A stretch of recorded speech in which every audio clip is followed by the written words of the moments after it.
आजमगढ़ से खबर आपको बता देते हैं, योगी सरकार में बेखौफ है भूमाफिया। इंसाफ के लिए सालों से भटक रहा है आजमगढ़ का परिवार। थाने से लेकर राष्ट्रपति तक न्याय की गुहार लगा चुका है, लेकिन अभी तक इस परिवार को न्याय नहीं मिला है। योगी सरकार में बेखौफ है भूमाफिया। आजमगढ़ से खबर आपको बता रहे हैं, थाने से लेकर राष्ट्रपति तक न्याय की गुहार लगाई गई, लेकिन न्याय कहीं से भी नहीं मिला। पीड़ित ने घर कब्जा करने का आरोप लगाया है। पीड़ित का आरोप है कि भूमाफियाओं ने उनके घर पर कब्जा किया है। पीड़ित का आरोप है कि पुलिस ने अभी तक कोई कार्रवाई नहीं की, क्योंकि राष्ट्रपति तक गुहार लगाई जा चुकी है पीड़ित परिवार की तरफ से। अभी तक इस परिवार को न्याय नहीं मिल पाया है। 30 सालों से पूरा परिवार दूसरे शहर में रह रहा था। कोरोना काल में नौकरी छोड़ने के बाद वापस आया परिवार अपने गांव।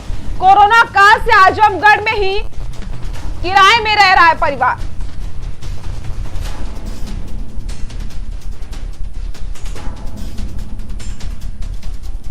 योगी सरकार में बेखौफ है भूमाफिया।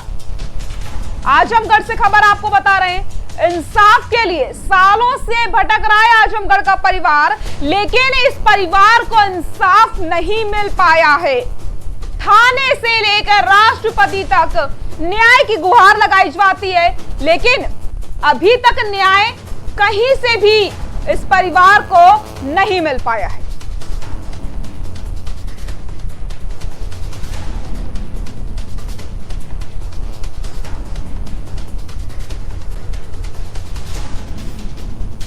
पीड़ित ने लगाया घर पर कब्जा करने का आरोप। पीड़ित का आरोप है कि भूमाफियाओं ने उनके घर पर कब्जा किया है। पीड़ित ने आरोप लगाया कि पुलिस ने अभी तक कोई कार्रवाई नहीं की है। 30 सालों से पूरा परिवार दूसरे शहर में रह रहा था। कोरोना काल में नौकरी छोड़ने के बाद वापस अपने गांव आया परिवार। कोरोना काल से आजमगढ़ में ही किराए में रह रहा है परिवार। योगी सरकार में बेखौफ भूमाफिया। इंसाफ के लिए सालों से भटक रहा है आजमगढ़ का परिवार।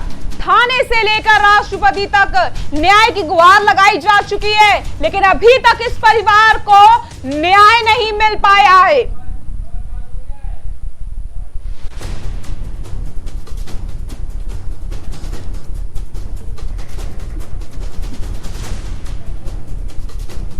और हमारे साथ अभिषेक पीड़ित जुड़ गए हैं। अभिषेक जी, लगातार आप इंसाफ की मांग कर रहे हैं, न्याय के लिए भटक रहे हैं। कितने सालों से आप न्याय के लिए दर दर भटक रहे हैं? मैडम,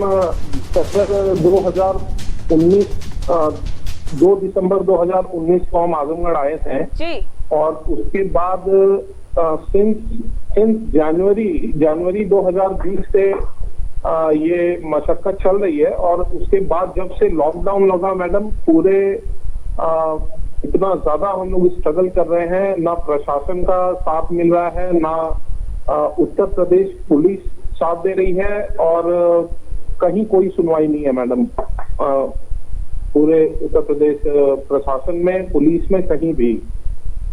मैं माता पिता है मेरे साथ, दोनों जन की सीरियस हेल्थ कंडीशंस भी है, ठीक है, पर कोई सुनवाई नहीं है, कहीं भी कोई सुनवाई नहीं है। अभिषेक जी, जानना चाहती हूँ, क्या प्रशासन की तरफ से आपको कोई भी आश्वासन मिला? क्या किसी अधिकारी ने कोई भी आश्वासन दिया आपको? मैडम देखिए, प्रशासन का तो मैं आपको कंडीशन ये बता दूं कि जो एसडीएम होते हैं, तो एसडीएम तहसील में बैठते हैं। हमारी तहसील पड़ती है मेनगर आजमगढ़ तहसील। मेनगर तहसील है आजमगढ़ जिला में जी। तो वहाँ पे पहले जब हमने अप्रोच किया एसडीएम सर को, तो उस समय श्री राजीव रतन सिंह थे एसडीएम। उनको हमने एप्लीकेशन लिखी, उन्होंने एप्लीकेशन पे ऑर्डर किया रेवेन्यू इंस्पेक्टर को और लेखपाल को इंक्वायरी करने के लिए और रिपोर्ट अटैच करने के लिए, ठीक है ना जी जी। बट जो लेखपाल थे उस समय वहाँ उस एरिया के जहाँ पे हमारा गांव पड़ता है जी। पंकज अस्थाना नाम था वो लेखपाल का, और उन्होंने उस पर कोई कार्रवाई नहीं की, कोई रिपोर्ट नहीं लगाई।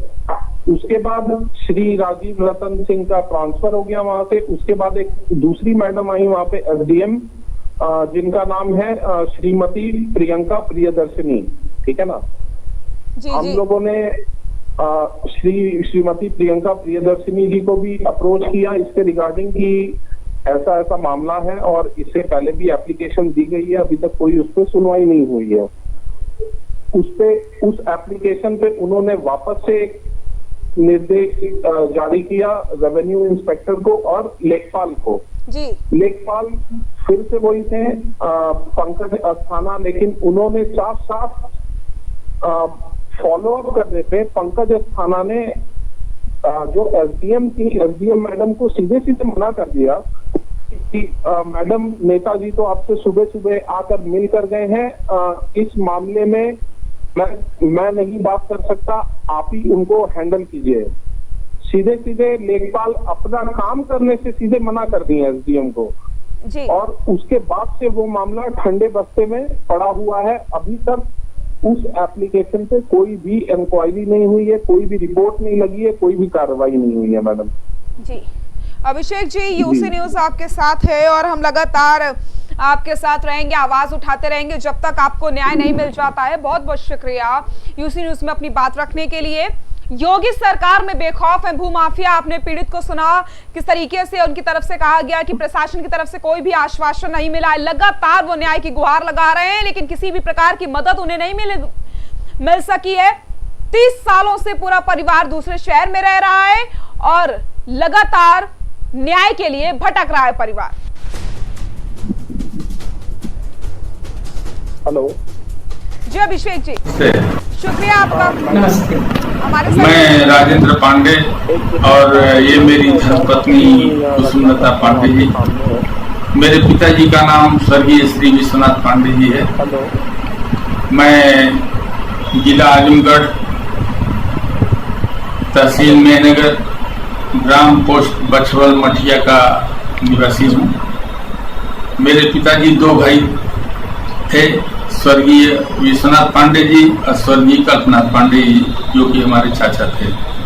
स्वर्गीय कल्पनाथ जी पांडे जी के 6 लड़के हैं, जिसमें 2 लड़के मुंबई में रहते हैं। उनका नाम है जयप्रकाश पांडे और प्रमोद कुमार पांडे। और 4 लड़के जो बछवल आजमगढ़ में रहते हैं, उनका नाम है ओम प्रकाश पांडे, महेश्वरी कांत पांडे, रमाकांत पांडे और शशिकांत पांडे। मेरा बचपन, मेरी शिक्षा सब बछवल आजमगढ़ से ही हुआ है। शिक्षा पूरी होने के बाद मैं मुंबई में गया नौकरी की तलाश में। कारण क्या था कि मेरे पिताजी किसान थे। अर्थव्यवस्था, जीविकोपार्जन के लिए अर्थ की आवश्यकता रहती ही है। इसके लिए परिवार के साथ मैं मुंबई चला गया और वहाँ प्राइवेट सेक्टर में कंपनी ज्वाइन किया और वहाँ 40 साल तक मैं कंटिन्यूअस ड्यूटी किया। मेरा जब सर्विस काल पूरा हुआ तो मैं रिटायरमेंट के बाद नेटिव प्लेस आया 2019 में, और गया मैं 1980 में गया था। 2019 में वापस आया मैं दिसंबर शीतकाल में आया और मैं घर गया बछवल मठिया में। तो वहाँ पर लोग घर में हमको जाने नहीं दिए, मारने की धमकी दिए, फौजदारी के लिए धमकी दिए, केस करने के लिए धमकी दिए, FIR के लिए धमकी दिए और बोले कि उल्टा केस में डाल के तुमको तुम्हारे लड़के को सब कुछ मैं जेल में डलवा दूंगा, घर में किसी हालत में नहीं दे सकता हूँ। तो हमको भगा दिए उधर से, दिए नहीं लोग घर। तो फिर हमको उधर से फिर वापस 2-2.5 घंटा 3 घंटा हमारा पूरा टाइम लगा इंतजार करने में, रिक्वेस्ट करने में, लेकिन वो मारने की धमकी दिए, अंतकाल में भगा ही दिए उधर से। तो हम आजमगढ़ आकर के एक रिश्तेदार के यहाँ शरण लिए और 14-15 दिन में हमने रूम कोई घर खोजा और भाड़े पर 6,000 रुपया में भाड़ा में रूम दिया। अभी परेशानी इस बात की है कि हम हृदय रोगी हैं, पेसमेकर लगा हुआ है, वो भी जल्दी ही ये खर्चा आ गया। हमारी पत्नी जी को डायबिटीज और बीपी की परेशानी है। सब मिला करके 12-15 हज़ार रुपये महीना हमारा ये खर्चा हो जाता है। हम जो कि प्राइवेट सेक्टर में काम किए हैं तो हमको पेंशन मिलती नहीं है, कोई फंड एक्स्ट्रा है नहीं, तो आर्थिक व्यवस्था बड़ी दयनीय हो गई है। और क्योंकि हमारा पूरे घर में काफ़ी आधा का हिस्सा है, हमारा हक है, और लोग उसमें हमको रहने नहीं देते हैं, हमेशा धमकी देते हैं। और डॉक्टर महेश्वरी कांत पांडे जो है उनकी हिस्ट्री ये है कि ये वो पूर्व ग्राम प्रधान रह चुके हैं, पूर्व महाप्रधान भी रह चुके हैं, और पूर्व जो है जिला पंचायत सदस्य भी रह चुके हैं, और वर्तमान समय में वो क्षेत्रीय बीजेपी के एक नेता माने जाते हैं। उनका कहना ये है कि ये पूरे जगह में किसी सरकारी कोई भी अथराइज आदमी आए, सरकारी अफसर आए, किसी की हैसियत नहीं है कि जो हमारे सामने खड़ा हो सके। इतना चैलेंज कर रहे हैं वो गवर्नमेंट पे। तो मुझे जबकि बीजेपी सरकार